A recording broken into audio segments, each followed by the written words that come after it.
Okay, so we're going to take Headhunter and put him over here by his card back so we can hang out, and we're going to look at his vehicle, the Skull Hog. Alright, I can't say what it says there because of the receipts, the stickers, or prices rather. Let's see, tilt gas cap back. That was knocked off the flash. Tilt gas cap back to launch cruise missile. Headhunter and Vandals figures can ride on cycle. Figures sold separately. That's on the top. The side is just an angled shot of the Skull Hog. The other side is the same thing. The bottom is similar, but it also says steerable front wheel strut, and it shows you the proofs of purchase. And list other things, the logo. So at the top, content, one action vehicle, some assembly required, no tools necessary. Thank you, Ken. Then we have the back of the box, which tells us all the stuff about the Skull Hog. All right, the Skull Hog. The Vandals use the mean Skull Hog to carry out crimes. Or to carry out crimes! Exclamation point. The gang leader Headhunter can make quick getaways on the Skull Hog and use its deadly cruise missile to destroy anything in its way. Can RoboCop and the Ultra Police stop this terrible street machine? I don't know, maybe. Now, it's cool, though. If you look, you can actually see two people there. So you can have somebody driving it and somebody riding behind.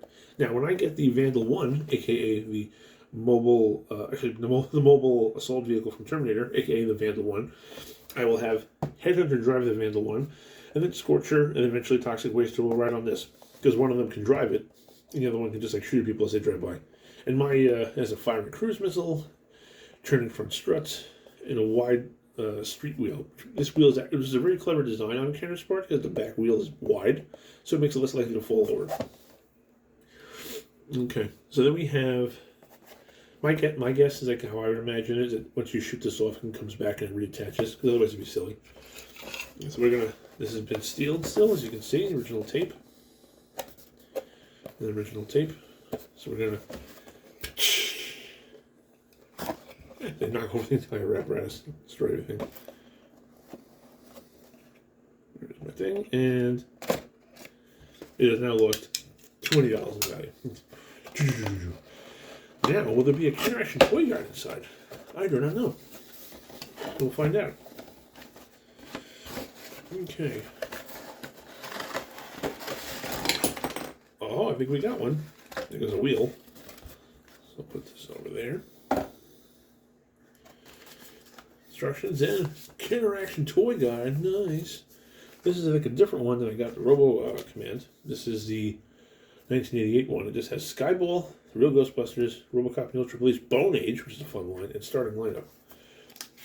I'm not going to go through this all again because it took so much time last time doing that. They have some new characters for Ghostbusters. You can see the Air Sickness Vehicle and Wicked Wheelie. I have Air Sickness. He's a lot of fun. And since this is 1988, it has the second series of Bone Age toys. I have brought this. I got him for Christmas from my Nana when I was a kid, and I literally thought she gave me a box of bricks because most of these are injection molded PVC pieces. A few pieces were hollow, like some of the feet, but the main bodies are solid. It would cost $1,000 today. I've always wanted Codus because he's a crocodile. But this was a random line Kenner did. Let's show you real quick. I'm just gonna flip through. Yeah, they made never told you what the line was about. I can give you details. Just that this caveman tribes warring with each other, and somehow they can bring dinosaur bones to life. Don't ask questions, just buy the toys. And here's RoboCop in all his glory.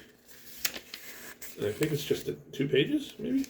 Yeah, that's it. This was the entire line back then, just that. So there you go. So that's cool. And then the rest of it's starting lineup, which I don't really care about. So much starting lineup, oh my god. And then Skyball, because everybody loves Skyball. Okay. Here are Skull Hog instructions with an awesome rendition of Headhunter there. And then we have the vehicle itself. We have our launching missile, which is very lightweight plastic. The picture on there, well, obviously, those are prototype. As I said before, this is a prototype picture.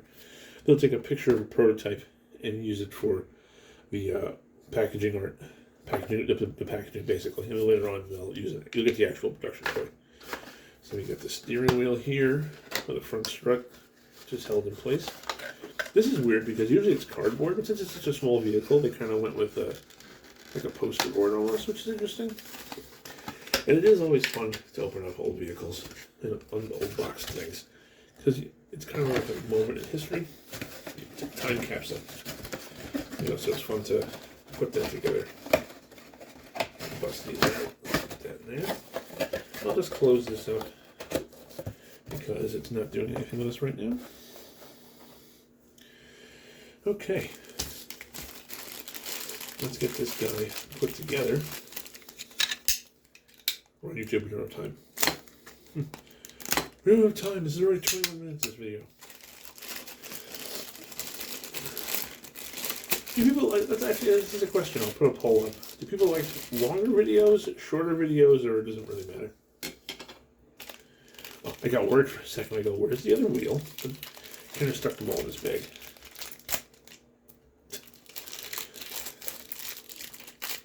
Okay, we got our wide wheel for the back. Front wheel for the front. Okay, over there. Now let's deck out our Skull Hog and read these instructions. Okay. Headhunter has passed out. Try to wait for my bike. Okay. Well, very quick instructions, not that much. Okay, step 1, snap front and back wheels into cycle parts as shown. Okay. Say front wheel, snap in arm. Okay, so it has little clips like this. And it just goes in there. And we pop it in. Click, click. Rolls pretty good. Back wheel, same thing. I was going to say, like, does it go in? Oh, there we go. Yeah, that's a good spin. I was going to say, like, it doesn't go in any more than that. This is going to be a problem. Snap front section of cycle to back section. Okay. So we just take this and just snap this little bar in the center right into there. And there you go. Boom. We now have a motorcycle. Okay. Okay, firing cruise missile. Carefully insert square shaft of fairing into the square hole in front of the cycle's gas tank until it's locked in position. Pull back on firing lever on top of gas tank to fire cruise missile. Okay. So, alright, so if you look in there, right in the center, so you got to line this up so it just goes in here. And make sure you put that in directly. Oh, the springs on these things. You gotta click. And the gas tank is this right here. And you just use on a headhunter. Sorry, headhunter. Okay, didn't really work right. Okay. Make sure not to push down because the handlebar front thing will move. So just kind of put it here and push this. Oh, Jesus Christ. That's got some kick to it. That's got some kick to it. Oh my God. I love old Kenner springs. I'm telling you, Kenner made the best spring-loaded toys. They made them in all their accessories, and they always were aces. Never had any problems with any Kenner springs or anything like that. Only the problems I ever had was with like other companies, like Playmates, Exo Squad. Their springs used to just shoot off, and the missiles would just fire for no reason, all the time. Okay, we got our sticker sheet. 1988, Orion Picture Corporation, all rights reserved. So even though this wasn't in any of the, it was all Orion made it. Okay. RoboCop action figures can ride the Skull Hog vehicle, which is funny because they never actually mentioned it could seat 2 people, but there are 2 seats. So that's funny. Okay, and as for that, apply all labels as shown. I'm going to pause it, and we'll be right back. So we're going to put that there where we see the Skull Hog. Boom. And then in 5 seconds, and there you go. All stickers applied. There's only 6. Doesn't take very long. I messed up a little bit on the front because that's just me. So, get this video moving along. That's the other thing. This has nowhere to go. Like, there's no storage spot for it, really. I can't go anywhere. I mean, I could maybe stick it there, but not really. It just kind of goes away. So we're going to sit Headhunter on his motorcycle. See how he sits on there. Oh. like I said, the whole cap features, it totally just destroys the aesthetic of the back of these figures, which I think is why the last assortment is so much better. Is then it kind of allows them to be toys instead of just being like cap firing gimmicks. Now, I think since this is designed to be driven by, here we go. See, this is a good idea. Now, unlike the RoboCycle, this thing seems to actually be able to be held properly by Skull Hog, by Headhunter. He's kind of sitting down. Yeah, goes a little lower. It's always good to have a motorcycle. You can actually ride it. It always sucks if you can't actually ride it properly. Okay. I would have had some cops for him to blast, or Ultra Police rather, but right now we just got Headhunter. Oh, fun thing about stickers, if you ever have vintage stickers and they don't apply, Toy Ploy made a very good point. If you use a little bit of a little glue stick on the back of the sticker and reapply it, it'll reactivate the adhesive and it works pretty good. These ones work great. They don't no problems with it at all. They came out that's nice and fine. Yeah, so that's Headhunter on the Skull Hog. Yeah,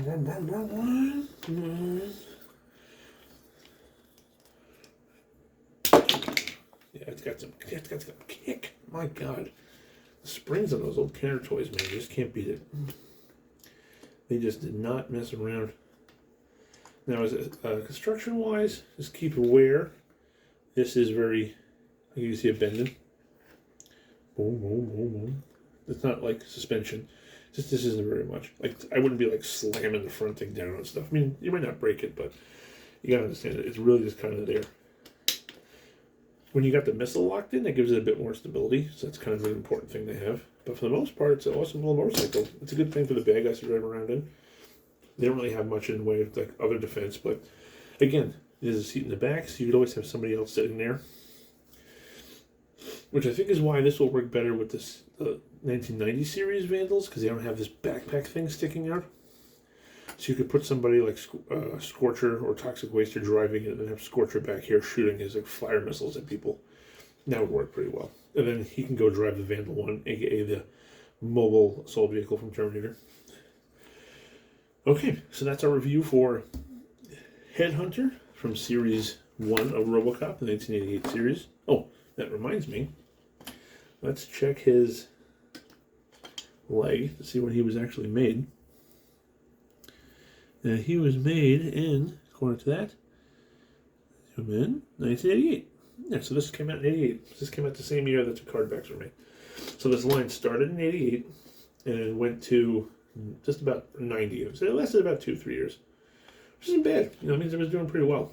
I mean, if they made more assortments, it had to have done well enough to, you don't make toys if nobody's buying them. That's not how it works. All right. So this is Boggs, aka Chris, from the Obscure Toy Files. Tune in tomorrow, or the rest of this week. I'll be continuing my reviews on the RoboCop Ultra Police figures. I still have Scorcher to do, so I'm going to review him next.